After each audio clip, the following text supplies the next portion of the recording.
ஓம் சத்குருவே சரணம். வாத்தியார் மகாராஜிக்கு ஜெய். குருவர்களால் கால ரகசிய பதிவேட்டில் பார்க்கக்கூடிய விஷயமான பார்த்துட்டிங்கன்னா, இந்த குரோதி ஆண்டோட பங்குனி மாதம் வரக்கூடிய தேய்பிறை ஏகாதேசி.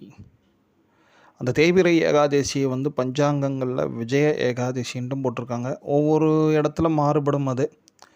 ஆனால் நம்ம ஏகாதேசியோட இந்த ஏகாதேசி ஏன் இவ்வளோ சிறப்பு அப்படின்ற ஒரு விஷயத்தை மட்டும் நம்ம பார்த்துக்கோமே. ஃபஸ்ட்டு அது ஒரு செவ்வாய்க்கிழமையில் வருது. ரெண்டாவது திருவோணம்னு சொல்லக்கூடிய விசேஷமான திருநக்ஷத்திரம், பெருமாளுக்கு ரொம்ப பிரீத்தியை தரக்கூடிய திருநக்ஷத்திரம் திருவோணம். சிரவண விரதம்ன்ட்டு பஞ்சாங்கங்களில் எப்பொழுதுமே போடுவாங்க. ஏன்னா நட்சத்திர விரதங்களில் திருவோணமும் கிருத்திகையும் ரொம்ப விசேஷமானது. அதே மாதிரி திதிகளில் பார்த்துட்டிங்க ஏகாதசியும் சஷ்டியும் ரொம்ப விசேஷமானது. விரத காலங்கள்னால் இந்த திதிகளும் இந்த நட்சத்திரங்களும் நல்ல கூடுதலான பலன்களை தரோம் அப்படின்ட்டு நம்ம முன்னோர்கள் சொல்லி வச்சுருக்காங்க இல்லையா. அதன்படி திதி வைஸ் ஏகாதேசியம் நட்சத்திரப்படி திருவோணமும் சேர்ந்து இருப்பது மிகவும் ஒரு அபூர்வமான நிகழ்வு அது. ஏன்னா ஒரே விரதம் ரெண்டு வகையான பலன்கள், திருவோண விரதம் இருந்த பலன்களும் உண்டு, ஏகாதேசி விரத பலன்களும் உண்டு. ரெண்டுமே பெருமாளோட பெரிய அனுகிரகத்தை பெற்றுத்தரக்கூடிய விசேஷமான காலங்கள் அது. அதில் கூடுதலாக இன்னொரு சிறப்பம்சம் ஒன்று உண்டு. அன்றைக்கி பவகரணம் உண்டு. அந்த பவகரணம் பார்த்துட்டிங்கன்னா கிட்டத்தட்ட ஒரு மாலை 4 மணி வரைக்கும், 4, 4:30 சம்திங் அவ்வளோ நேரமும் நீடிச்சு இருக்கும் காலையிலேருந்து. அந்த பவகரணம் தேய்பிறை செவ்வாய்க்கிழமையில் பவகரணம் வரச்சே எவ்வளவுக்கு எவ்வளோ முடியுமோ கருட காயத்ரியை அவ்வப்போது சொல்லிகிட்டே, எந்த வேலை பண்ணிட்டு இருந்தாலும் சரி, காலையில் பூஜையிலையும் சரி, எல்லா டைம்லேயும் நேரம் கிடைக்கும் போதும் ஞாபகம் வரும்பொழுது இந்த கருட காயத்ரி எவ்வளோக்கு எவ்வளோ சொல்கிறோமோ அவ்வளவுக்கு அவ்வளோ நல்ல மன உறுதி, மன கவலைகள், போராட்டங்கள்லாம் நீங்குவது மிகப்பெரிய விஷயம் நடக்கும்.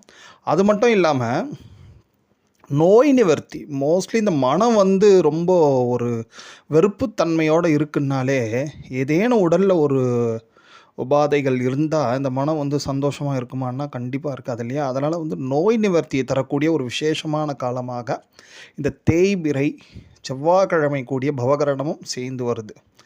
அப்போ பாருங்கள், ஒரே ஒரு விரதம், ஒரு வேளையாவது நீங்கள் ஒரு உண்ணாநோன்பு இருந்துட்டிங்கன்னா எவ்வளோக்கு எவ்வளோ பலன்கள் பார்த்துட்டிங்கன்னா, பெருமாளோட அனுகிரகம் தரக்கூடிய திருவோணம் ப்ளஸ் ஏகாதேசி, கருடரோட அனுகிரகம் எதுக்கு பார்த்துட்டிங்கன்னா நல்ல ஆரோக்கியம். ஸோ ஆரோக்கியம் அண்டு மன அமைதி, இது எல்லாத்தையுமே தரக்கூடிய ஒரு விசேஷமான கால அம்சங்கள் இந்த ஏகாதசியில் பொருந்தி இருக்குது. இந்த செவ்வாய்க்கிழமை வரக்கூடிய தேய்பிறை ஏகாதசி.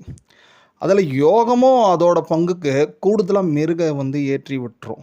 அப்படி பார்த்துட்டிங்கன்னா சிவசித்த யோகம் அப்படின்ட்டு ஒரு யோகம். அது 27 யோகங்கள் இருக்கு இல்லையா. அதில் சிவசித்த யோகம் அன்றைக்கி ஃபுல்லாக இருக்கும். இந்த சிவசித்த யோகமும் அதீதமான விசேஷமான பலன்கள். ஏன்னா அது பாருங்கள், யாராவது கூட ஏதேனும் நடக்கிற நிகழ்வுகளுக்கெல்லாம் ஒரு சில பெரியவங்கள்லாம் என்ன சொல்லுவாங்கன்னா, இதெல்லாம் சிவசித்தம்பா அப்படின்வாங்க பாருங்களேன். அதுபோல் சுவாமியோட சங்கல்ப நாட்களில் இந்த சிவசித்த யோகம் ரொம்ப விசேஷமானது. இதை நீங்கள் பார்த்துங்க. அந்த நாளில் கூட நீங்கள் தேனில் ஊர்ன நெல்லிக்காயை பூஜை அறையிலே ஒரு 3 நாள் சிவயோகத்தில் வச்சுட்டு, சிவசித்த அடுத்து சாத்திய யோகம் வரைக்கும் வச்சுட்டு 3 நாளும் வச்சுட்டு, அதுக்கப்புறம் சுபயோகத்தில் யாருக்காவது எடுத்து தானம் கொடுக்கறதும் மன கொந்தளிப்பு அடங்கும். வீட்டில் குடும்பத்தில் ஏற்படக்கூடிய பிரச்சனைகள் ஓரளவுக்கு, ஏன்னா எல்லாத்தையுமே எல்லாருக்கும் ஒரு பூஸ்ட் பண்ணணுன்ட்டு அப்படியே எக்கச்சக்கமாலாம் சொல்லக்கூடாது. நிச்சயமாக நடக்கும் அது 100%. பட் நம்மளோட கர்மாவுக்கு ஏற்ப ஓரளவுக்காவது இந்த விரத பலன்கள், இந்த பூஜையோட பலன்கள் நிச்சயமாக நமக்கு கிடச்சிரும். அதனால் இந்த மாதிரி வரக்கூடிய ஒரு விசேஷமான ஏகாதேசியை நம்ம ஒரு வேளையாவது உண்ணாநோன்பு இருந்து, முடிஞ்சவங்க ஃபுல்லாக கூட இருங்க, நீராகாரம் கூட எடுத்துக்கலாம். குறிப்பாக அந்த பீர்க்கங்காய் சேர்ந்த சிறிய அளவு உணவு எடுத்துக்கிறது கூட, இந்த பீர்க்கங்காயை அந்த காய்கறியை எடுத்துக்கிறது கூட திருவோணத்தில் மட்டும் விரத பங்கமே ஏற்படாது அப்படின்ற ஒரு விசேஷமான தகவல்களும் ஒன்று உண்டு. வாத்தியார் அதையும் குறிப்பிட்டு சொல்லுவாங்க. ஸோ அதனால் இப்படி இருக்கக்கூடிய இந்த செவ்வாய்க்கிழமை வரக்கூடிய ஏகாதசி திருவோணத்தோடு சேர்ந்துருக்கிறதுனால நிச்சயமாக அதை பயன்படுத்திங்க. குறிப்பாக கல்கி பகவான். கல்கி பகவான் மீன்ஸ் தசாவதாரத்தில் இருக்கக்கூடிய கல்கி பகவான். அந்த தசாவதார மூர்த்திகளை பார்த்துட்டிங்கன்னா அதில் கல்கி இருப்பார். அவரை தரிசனம் பண்ணுங்க. முடிஞ்சால் அவருக்குரிய ஸ்லோகங்கள்லாம் நம்ம அகஸ்திய விஜயம் 2021 ஜூலை மாதம் புக்கில் இருக்கும். அந்த ஸ்லோகங்கள்லாம் கூட சொல்லுங்க.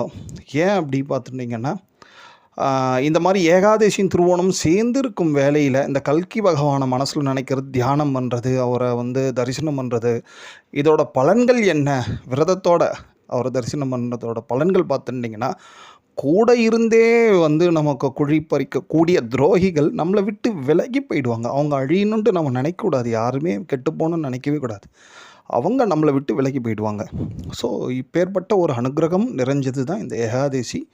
இதை முறையாக எல்லோரும் பயன்படுத்திக்குவோம் குருவர்களால். ஓம்.